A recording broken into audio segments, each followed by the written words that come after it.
Hi there, this is Georgie Price. I'm the Project Support Officer at Scott, and I'm here with Rachel today. Would you like to introduce yourself, Rachel? Yes, hi, I'm Rachel Benvie and I'm Project Support for Brechin Community-Led Tourism. Perfect. So just wanted a kind of discussion really about how the kind of project's going in terms of its kind of progress, but maybe you'd like to start us off with how it was kind of set up. Yes, it was set up, it must have been now a year and a half ago, initially with Chris from Cretan Initiative and also forming a steering group within the Brechin area. That was something that I wasn't part of because the steering group was founded by people who were in particular business areas and heritage organisations. Once that had been set up and some projects have been worked out, it was then decided that it was a good idea for project support to be employed. So I came on board in July as project support. Perfect. Okay. And how's it been going since July? Kind of what are the progress you've made so far? It's been going very well. We have 5 different projects that we've been working on, some of which we've managed to get additional funding, which has been excellent. Yes, it's been good. I think that obviously, COVID has impacted upon the speed at which things can be delivered. And I'm certainly noticing quite a difference now, just in the last week or so, when things have opened up. It seems to be much quicker and easier to do projects. But certainly there was plenty of time to do a lot of thinking and planning in the times that we didn't have quite so much freedom as we might have wished. Perfect. Okay. Lovely. So obviously it's impacted you in that way. Do you have any other kind of challenges that you faced? No, I don't think so. I think it's just been a matter of getting the projects going. And we did, I think it was quickly discovered by the steering group that they were all busy people, which is partly why they've been selected, because they've been representatives of groups and organisations. And they really didn't have that capacity to take on the work that was needed to push the projects forward. So I think for to start off with, there was, it was a slow growth. And then now with somebody who, I'm dedicated about half a week's work per week to work on the project. Sometimes don't do that. Sometimes I do a bit more, but it certainly means that everything keeps ticking along and there's one point of contact. Nice, great, okay. So the 5 projects that you have at the moment, could you kind of talk me through them a little bit and just outline them? Yeah.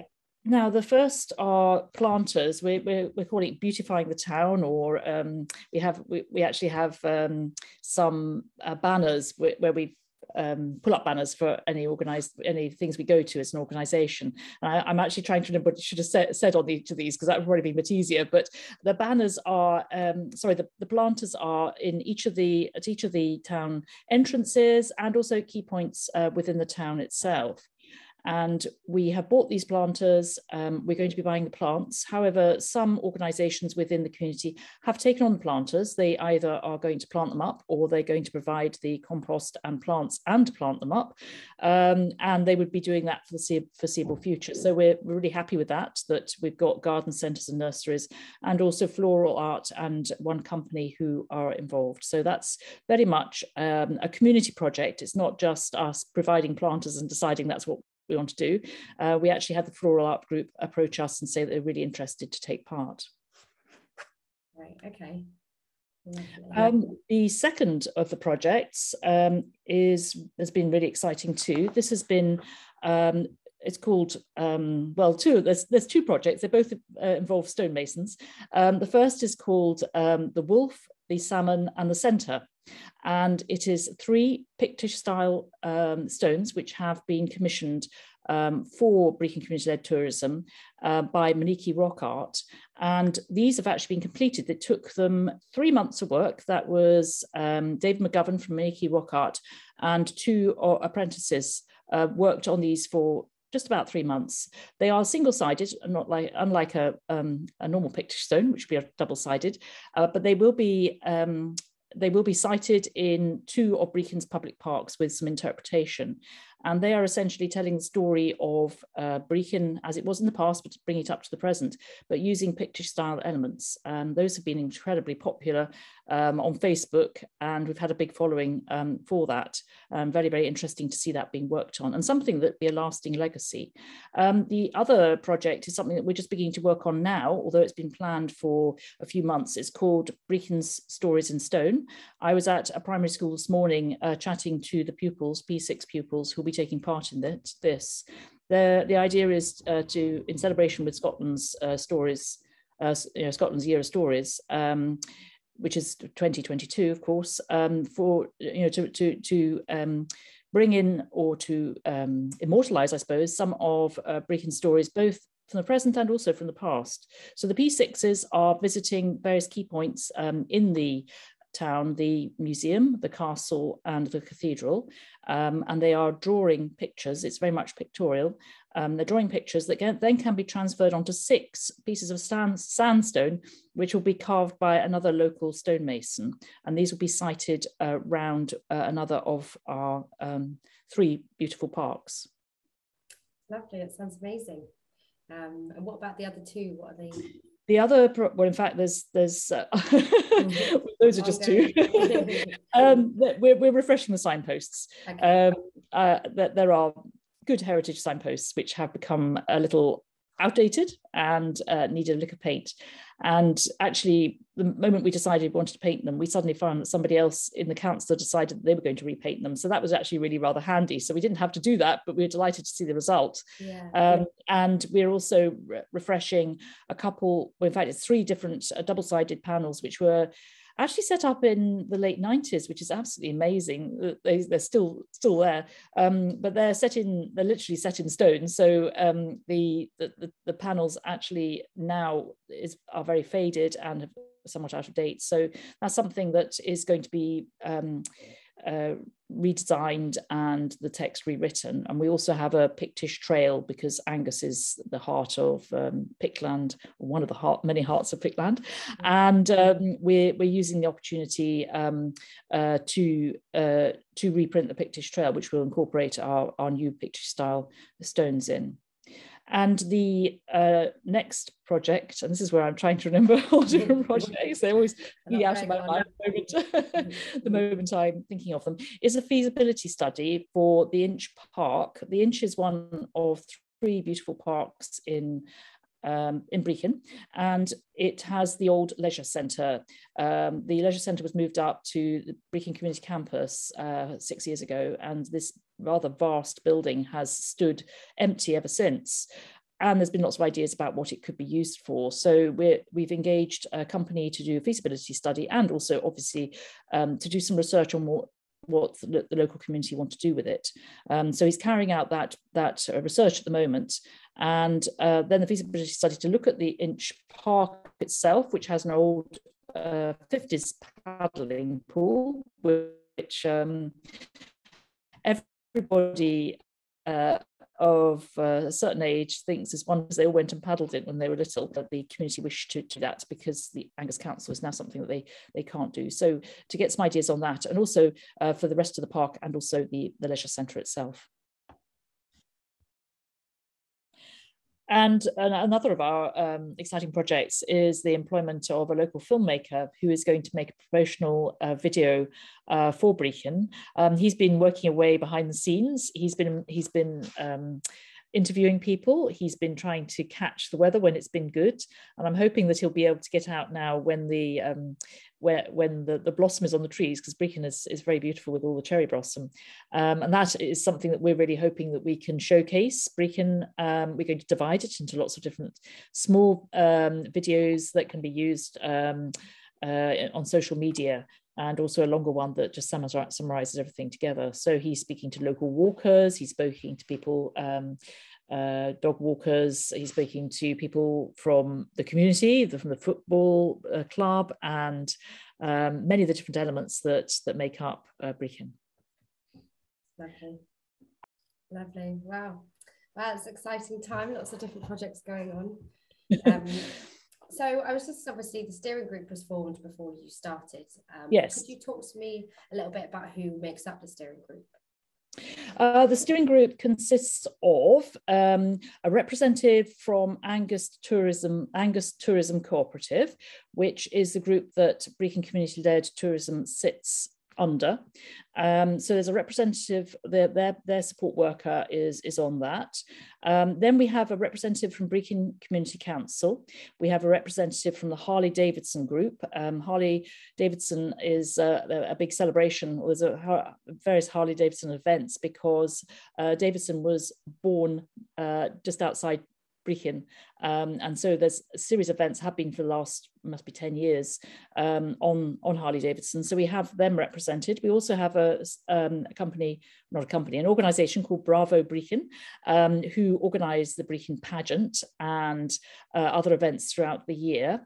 We also have people who are representing their own businesses. For example, we have somebody who represents a business which, apart from many other things, also has it runs bus tours, and they've been very supportive. And it's really good having a business actually represented on the steering group, because that's actually something that's not always easy to achieve. And you end up having many heritage organisations, which is absolutely fine, but you don't have perhaps the representation of local businesses that you would wish to have on the group as well. I'm trying to remember who else is there. I will have missed out a number of people, I'm sure. There's also we also have a representative from Angus Council, in fact, two representatives from Angus Council, one of whom is on the Wild South Est partnership, and another is in community planning. So he's been incredibly helpful to helping us get into the senior, so the Brechin High School. We also have a Brechin High School pupil who has just joined, which is absolutely fantastic. Yeah. We have lots of different, we're aiming for all ages and all groups. We also have somebody who works in Brechin but is a member of, she works for the tourism industry as well. So, quite a widespread, another local business. Actually, I said there was only one, but we actually have two. We have somebody who has set up a coffee grinding. And we also have a representative, another Brechin business who's just come on, who is roasting and grinding coffee locally, which is another great business to have. And also we have a village hall group just outside Brechin as well, who have is one of the sites of some wonderful real Pictish stones. So quite a wide group, yeah. And another of our steering group members comes from the Caledonian Railway. This is a steam railway which has been preserved, and it's a fantastic asset to the town. It brings in huge crowds, as does the Harley Davidson events. It had a fantastic run. Yes, at Christmas, they brought in the Polar Express, which was absolutely fantastic and visited by very large numbers of people. And also they run Thomas as well, which is great. So that's another another huge asset to the town.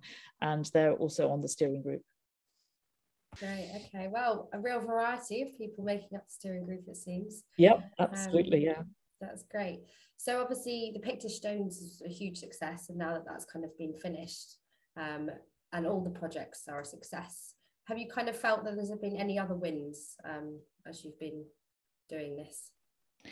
Well, I suppose we're still really in the process of completing these projects, because we've been able to extend it a little beyond the 31st of March. Yeah. And I think, yes, we're not quite there yet, because we have to site the Pictish stones, and that will be that's going to be interesting, because the area in which the Pictish stones are going to be put is flooded at the moment. Yeah. That's a council matter, not ours. But yes, I mean, certainly the wins have been the projects have been fantastic to do, and it's been brilliant getting the members of the community together, because that's what it's all about. It really is trying to encourage members of the community to work together and feel that they're improving their town, or some of the areas that perhaps should be or could be improved, to make it a much more attractive offering to the town itself. Yeah, perfect. Okay, lovely. Well, how do you see kind of the future for community-led tourism in Brechin? Well, obviously past the 31st of March. Yes. Now, but kind of more long term.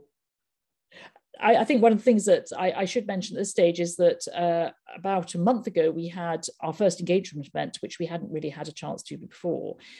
We had a 2-hour session at Brechin City Hall, and we had over 100 people through the door, and we were delighted to show them how the projects were progressing and what was happening in the projects. And that's how we got quite a few more sign-ups and people interested in helping with the projects.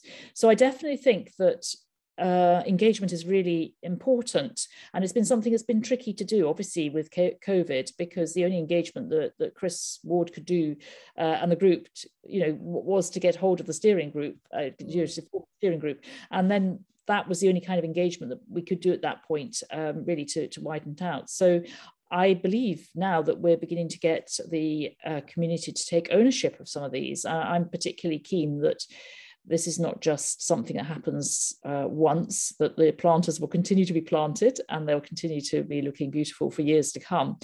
And that, I think one of the things that we certainly are looking towards is to look at further projects and to attract further funding. And it seems to be that this model of employing a project support is working well. It's also working well in Girvan as well.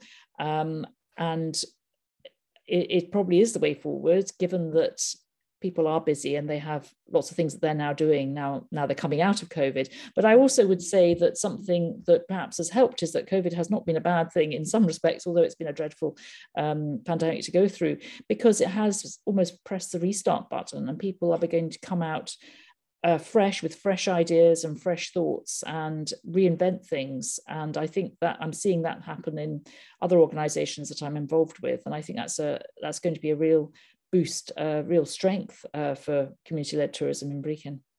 Wow, lovely. Okay, great. Well, thanks so much for kind of talking with me. It's been really interesting to hear. And I look forward to seeing kind of how that goes in Brechin, the tourism. Thank you very much. I've very much enjoyed meeting you. Thank you.